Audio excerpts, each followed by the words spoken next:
How you doing? My name is Smilin Observer. I don't know why I say that every time I start a video, but perhaps you're a new viewer. Either way, this is a video that I have actually made before. Actually, the content of what this video is about. And this video is basically me telling some of my Marine Corps stories, some of my experiences. Now, if you're looking for the gory horror war stories, I don't have any of those. I served during a time of peace, but I think you will learn some interesting things once I share with you what I have to share with you.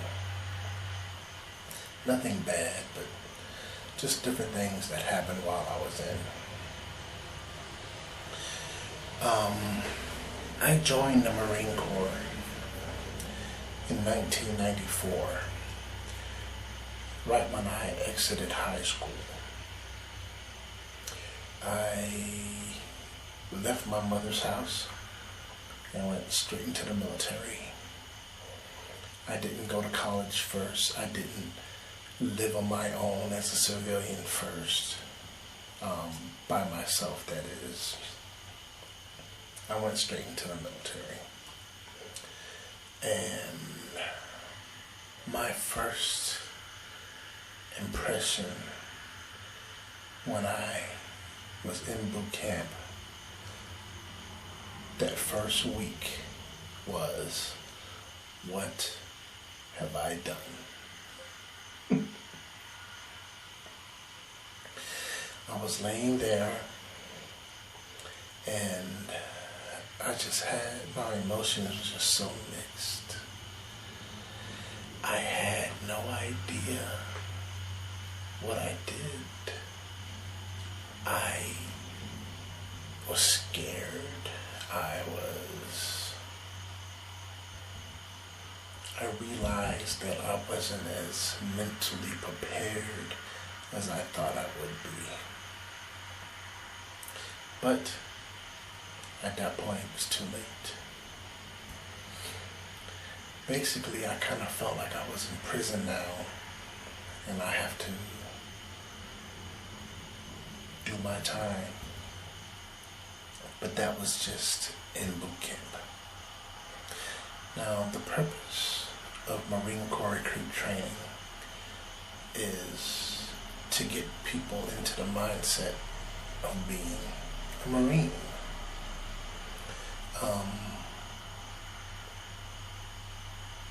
I would say the first month was the most difficult because they're very hard on you and they do everything they can to creatively stress you out.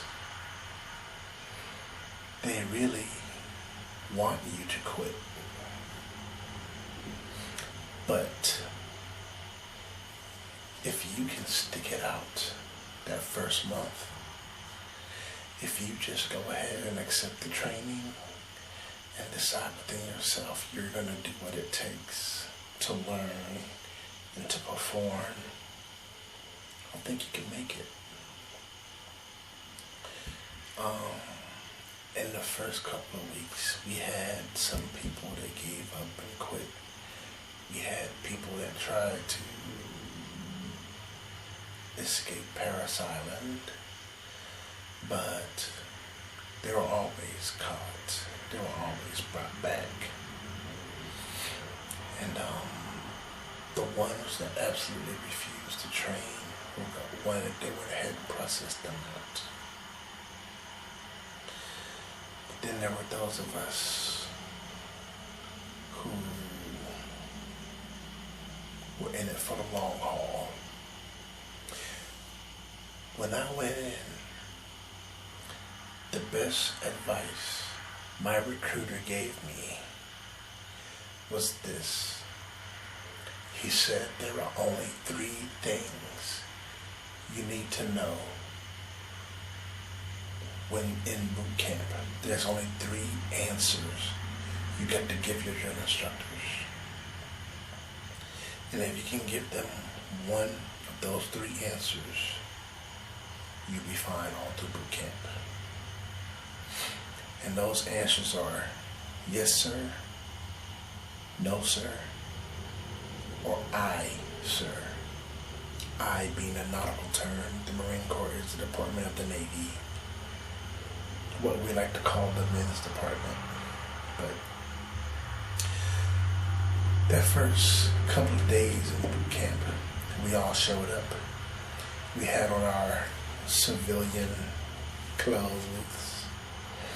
We all had our special little haircut. This one guy had shoulder length hair. All of that went away. They stripped us of our identity. You had people from all walks of life there. We had people who had never seen white people. We've had people who've never seen black people. They had never been in close proximity to blacks or whites or Asians or Mexicans, you know. So it was a very, very fine mix of people. And we all came with our own little prejudices, our own little ideas. This is natural. Naturally, a group of people with so many diverse ideas aren't going to work as a team. So our drill instructors had their work cut out for them.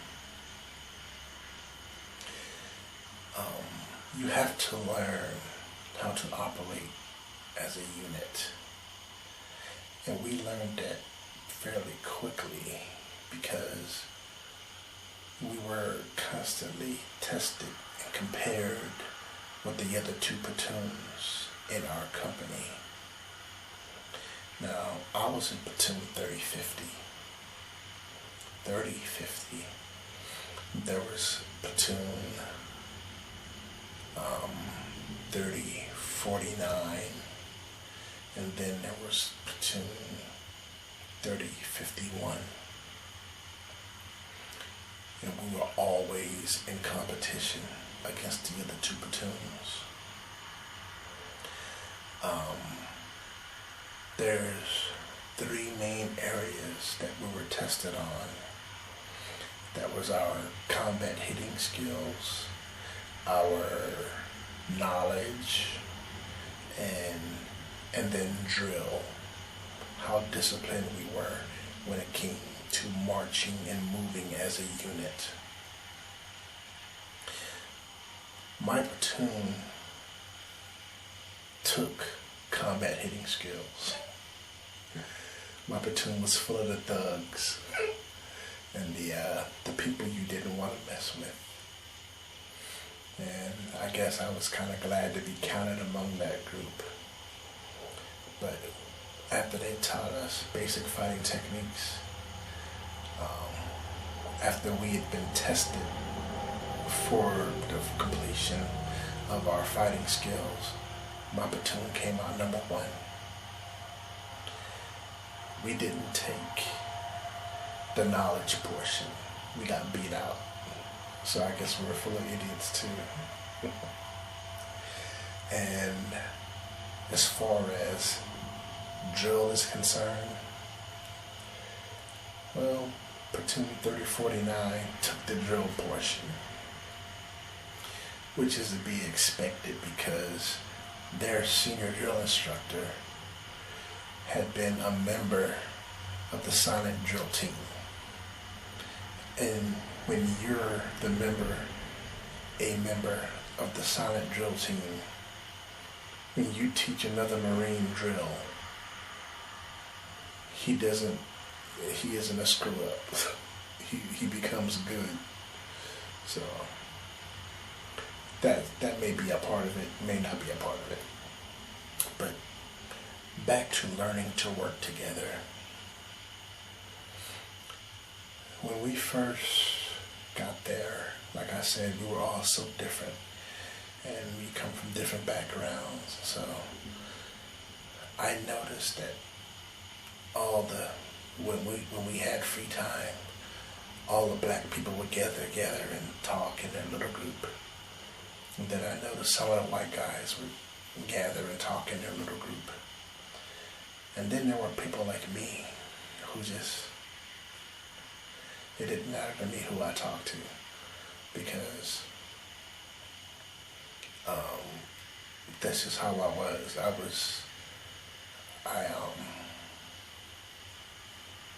This is a funny way of putting it, but for the most part, I don't get along with black people. It's kind of hard to explain, but I do get along with black people, you know. But for the most part, I'm that guy. I'm that token black guy with majority white friends. I don't know. That's just how it was, but that was at the beginning of boot camp, and I ended up becoming really good friends with another guy in my platoon, and he was white. He was a real cool guy. I wish I knew where he was now. I would, call him up and say hello, whatever. But he was a pretty cool guy. But for the most part, there was a lot of headbutting, because, like I said, we're different people from different places. There was bound to be headbutting. There were fights, but that was at the beginning. But somehow, by the end of boot camp, we learned to work as a team. We learned to work together. We bonded. We became a cohesive unit. I guess part of it was due to the fact that we had a common enemy, the drill instructors. But a point comes where you'd done so many push-ups and you ran so much that we became in the best shape of our lives. And so it almost became useless for the drill instructor to tell you to push, because we could do push-ups all day.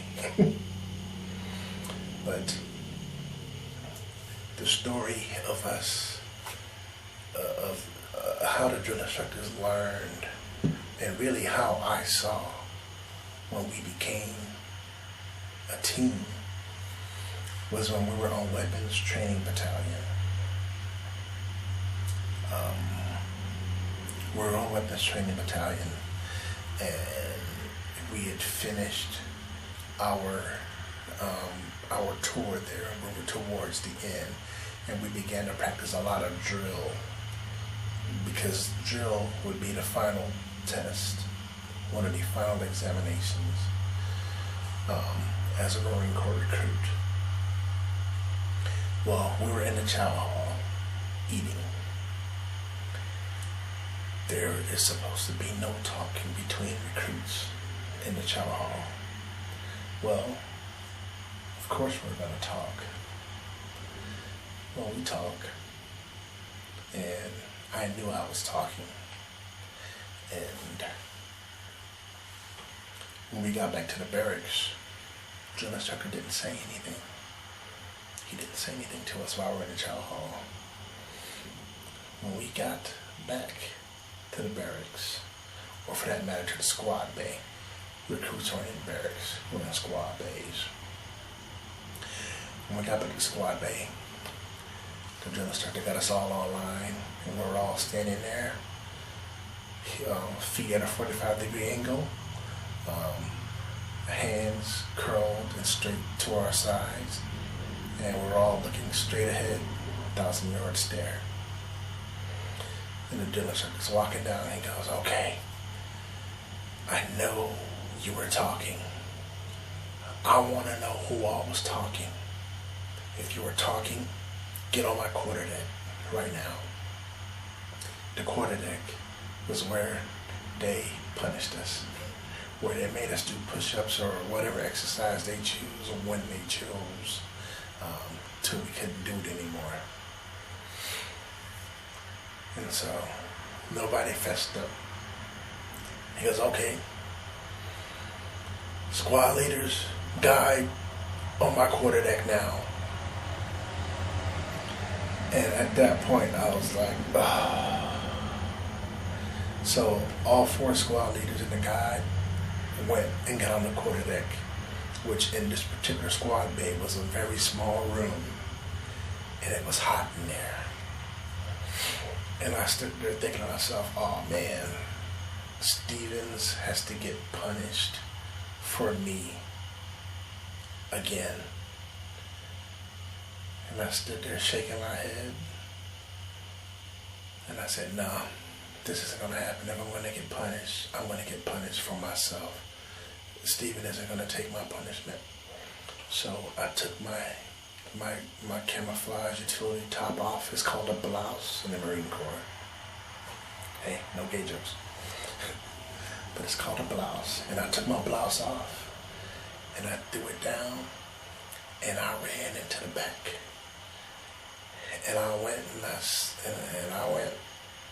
I stood back there beside the Stevens. And the drill instructor looked at me. Grant, what are you doing here? I said, sir, this recruit was talking, sir. And then he goes, well, get over there then. And so I went and I stood beside Stevens, because there was no way I was going to let Stevens get punished for me. I was going to take my own punishment.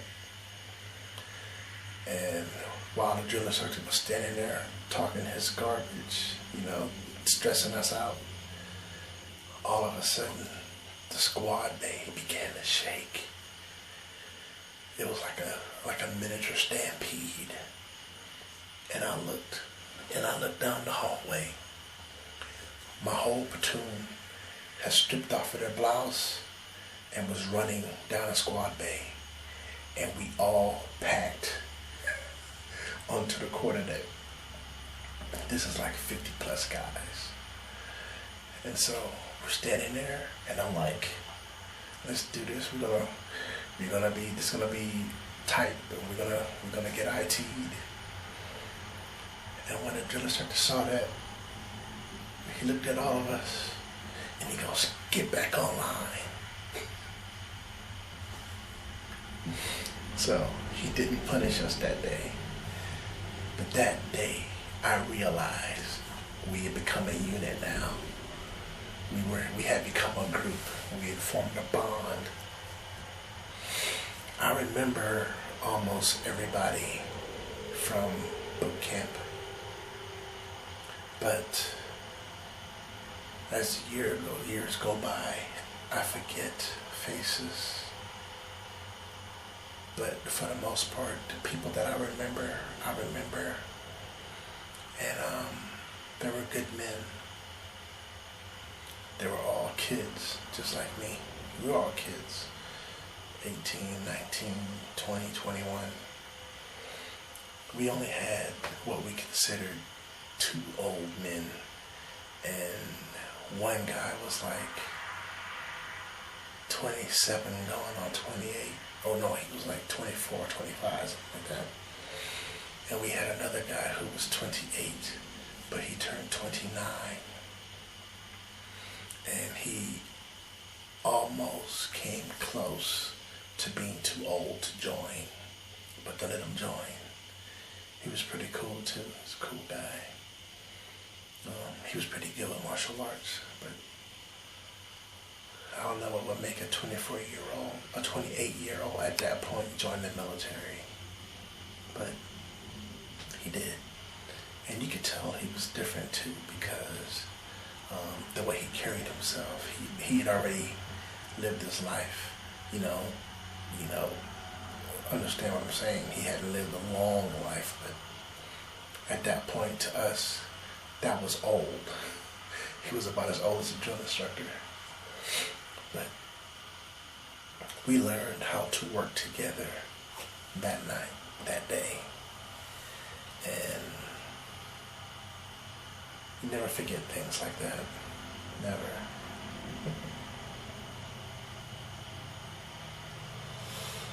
But, and there are other stories too.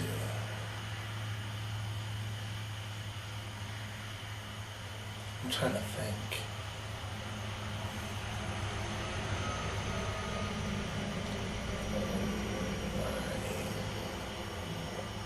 Oh, the suicide. Now, when I say the suicide, when people are put into a situation, even though it wasn't a binding agreement, he signed on a dotted line saying that he would join. He took an oath that he would defend the Constitution of the United States against all enemies, both foreign and domestic. That's a part of the oath. That's not just something that the Marines take. Everybody take it. The Army takes the same oath. I got sworn in beside people going into the Army, people going into the Navy, people going into the Air Force, even people going into the Coast Guard. We all raise our right hand and either solemnly swear or affirm that we would defend the Constitution of the United States against all enemies, both foreign and domestic. Okay. Well, we're 2 weeks into boot camp. Almost 2 weeks. I'm laying there in my bed or in my rack. I can't remember if I was on the top bunk or the bottom bunk. I just remember laying there staring up, just so scared and trying to comfort myself that everything was going to be okay. All I got to do is do what I was told. Yes, sir, no, sir, or I, sir, my answer. Okay.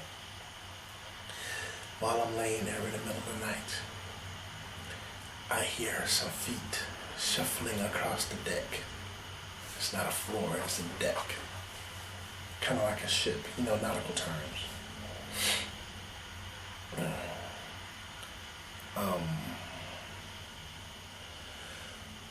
I hear the feet shuffle over to the drill instructor's hatch. Now, by the drill instructor's hatch, there is a wooden block nailed or pasted into the concrete wall. And it's painted yellow with a red handprint on it. And when you knock for the drill instructor, you're supposed to slap that and then announce yourself. And you have to announce yourself loudly. And so I'm laying there and I hear these feet shuffling across. And I hear this guy knock on the door. The story is funny now, but looking back on it, it wasn't funny. When it happened, it wasn't funny. But the guy knocked on the door, and from inside, I heard, "What?" And the guy in a sniveling, crying, half whiny voice said, "Sir, I think I'm going to kill myself."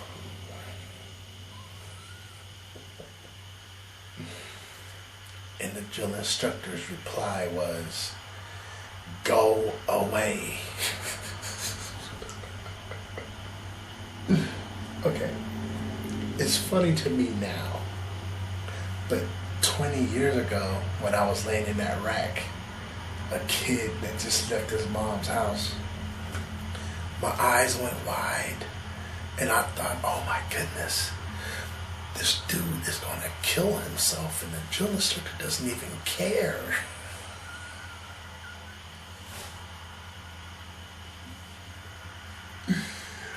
But the next morning, we had went to breakfast, and we come back, and we were getting our stuff situated. And the drill instructor remembered that guy. Mind you, he told that kid to go away. He didn't get up to do anything about it. He didn't get up to go and see the guy's going to kill himself or anything. He stayed right there. In bed.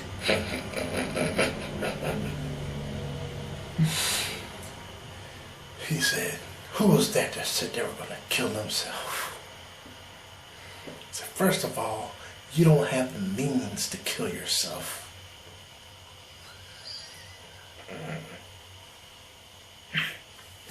And he didn't. He didn't. And not only that, the drill instructor realized that this guy wasn't serious. He was just scared. And he wanted to get out of what he thought was the biggest mistake of his life. But I don't remember who he was or what happened to him. But I'm pretty sure he didn't kill himself. Because first of all, you don't have, by the time he would be at a position where he would be able to kill himself, he wasn't going to do it. He didn't do it. Because people like that, they're weeded out real early. Unless something happens and they all of a sudden just have a change of heart. By the time he would have had the power to kill himself, like for instance, when we got on the rifle range and they gave us real rounds and we had to lock and load our weapons and fire down range, if you even made it to that point, there was no turning back. Everybody who had made it to that point were pretty much destined to graduate boot camp.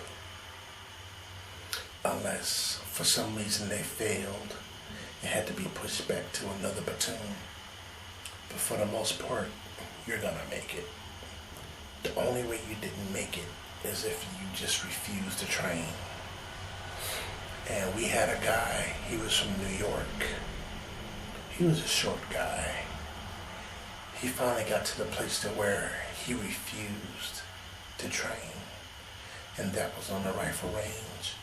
And at that point, the senior drill instructor said, okay, he refused to train, so he's gone.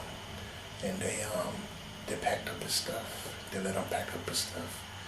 And then they led him to another part, to all the people who either refused to train or it was deemed that it was physically impossible for them to complete training, or whatever reason where they have to process them out.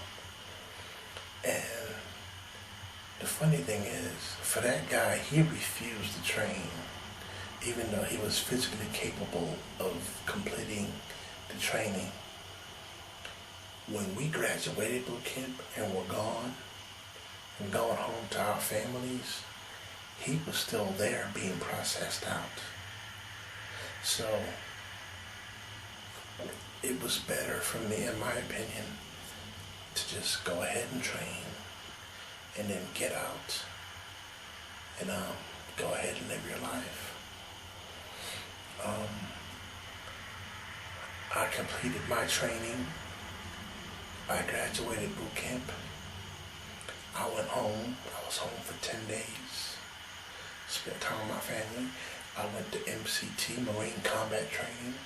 I trained for a month, and then I went to my